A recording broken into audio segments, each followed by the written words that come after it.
I said to the people here, come on, grab your shovels, you're working today, and they did it. So it shows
this is part two of my walk from Wayland Smithy to Woolstone and back again.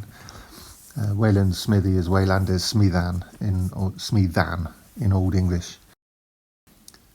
Leaving Wayland Smithy along the Ridgeway towards Uffington Castle, which Margaret Gelling calls Ashesbury, and I've finally accepted that she's right about it. It is Ashesbury, even though there is a village called Ashbury about 2 miles down the road.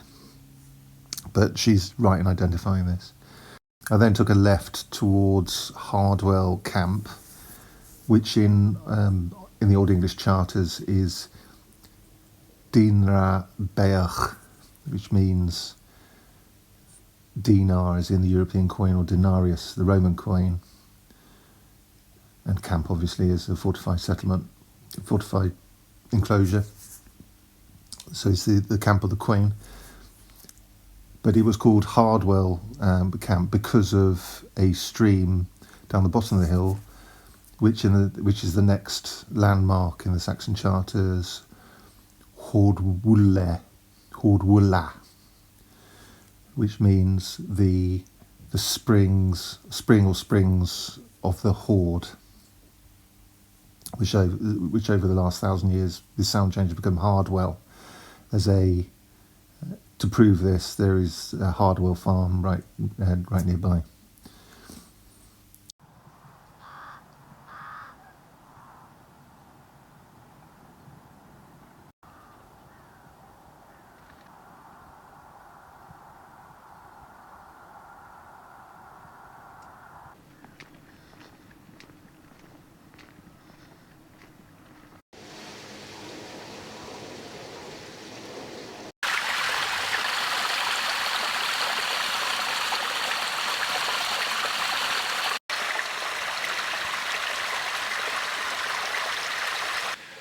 This is the Hardwell Spring. It's what it's called today. 1,000 years ago it was called it's called the Hordwell and Hord. And Hord meant then what it means today. It means a collection of riches, and that can be psychological, emotional and sociable riches just as much as it might be, Spondulax. But when you combine it with the previous landmark of denarius,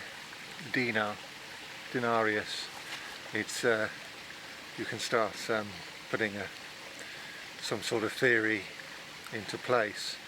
Something was found here some time ago that was rich in some sense.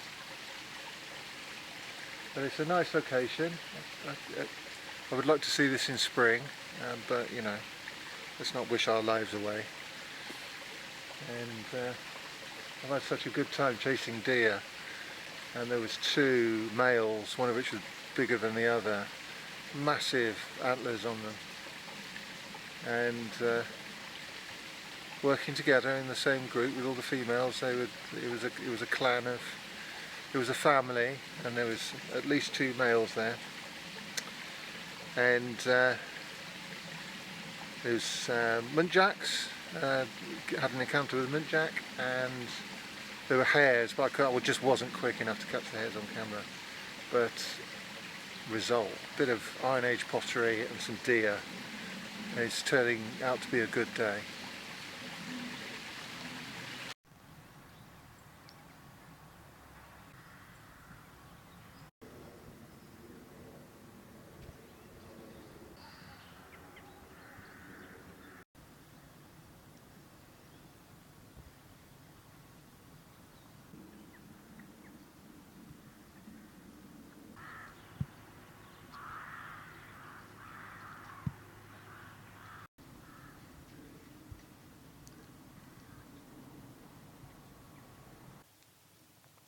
In this field was a Roman villa, so it's not just Iron Age or the prehistoric we're looking at here.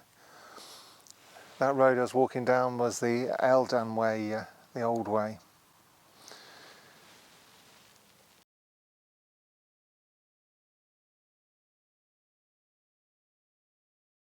It's all entirely buried now. It's just the foundations with a rather nice mosaic, and the burial place of a couple of Anglo-Saxons. So if you've been following my videos recently, you'll know there's something going on between Anglo-Saxons and the Romans. It's that transitional point between one world. We know our history tells us there was the Romans, then the Anglo-Saxons came, and there's a dividing line. And what makes it awkward is there's like a period of about 100, 200 years where lots of things go on that weren't ever really recorded. All we have is archaeology, and that darkness, that dark age, is a world of fascination for people who are interested in antiquities. There was some sort of, the English took over, the Anglo-Saxons, the English, they just took over. They could have been, some of them were invited, some of them definitely weren't. And they take over. It's obvious. I'm speaking English to you now. Everybody I know speaks English. One or two people, like my friend Lindsay, speaks Welsh. But in England, I mean, and the English language has spread all over the world.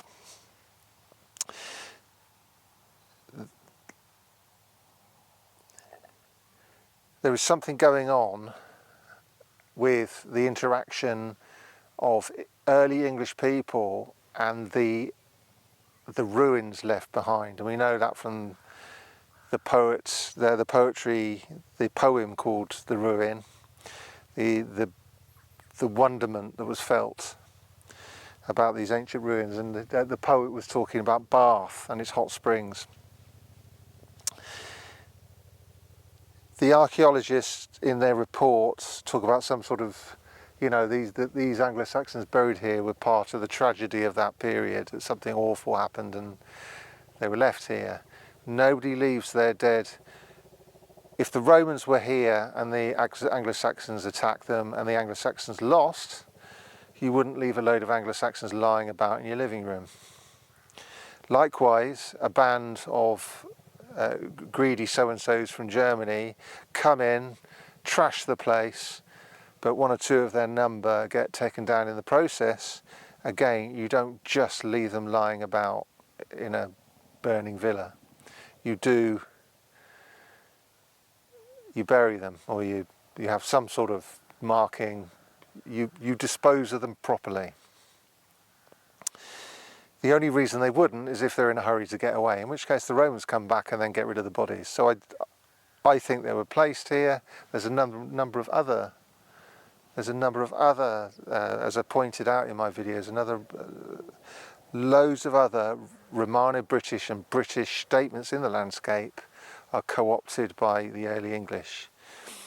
When the English came here, once they'd taken over, they intended to lay down foundations of their own, and that means plugging themselves into the British idea of the landscape, because up until sort of 300 or 400 years ago, the only wealth that mattered was land, and it still matters today, but not so much. People are interested in shares and so on, but it is the status of land and the things that go with it, like titles and, you know, traditions and responsibility, the lifestyle, are seductive, and the English wanted a part of that on their terms, but probably we don't really know what was in their heads. But something's definitely going on. There's a nice mosaic here. I put up a shot of it, but it's all underground now. There's nothing left. Maybe 1,000 years ago there was still something to see. But why is it here? It's a bit wet, as I pointed out earlier on, where the stream runs down here. This gets pretty, I mean, I got pretty muddy just walking into this field. It makes you wonder what the Romans were up to, but you know, but at least it's a bit warmer down here. It's a lot colder up at the top.